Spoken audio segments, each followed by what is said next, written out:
আজকের বিশেষ বিশেষ খবর হলো নেশাজাতীয় দ্রব্যের বিরুদ্ধে কাছাড় পুলিশের অভিযান।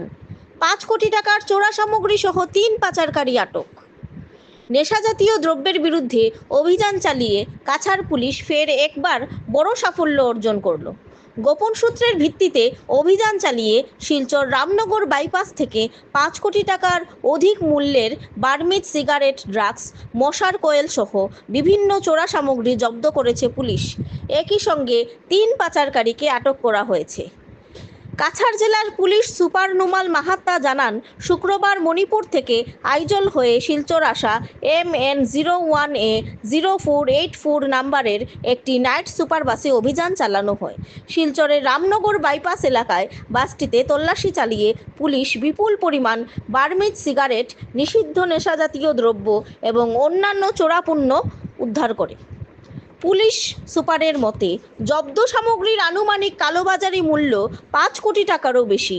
এই চক্রের সঙ্গে আরও কারা জড়িত তা জানতে তদন্ত শুরু হয়েছে।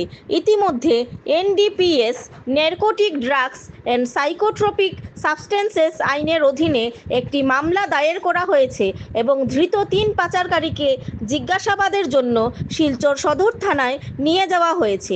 তিনি জানান, নেশার সামগ্রী রুখতে কাছাড় পুলিশ আরও কড়া পদক্ষেপ গ্রহণ করছে এবং ভবিষ্যতেও এই ধরনের অভিযান অব্যাহত থাকবে।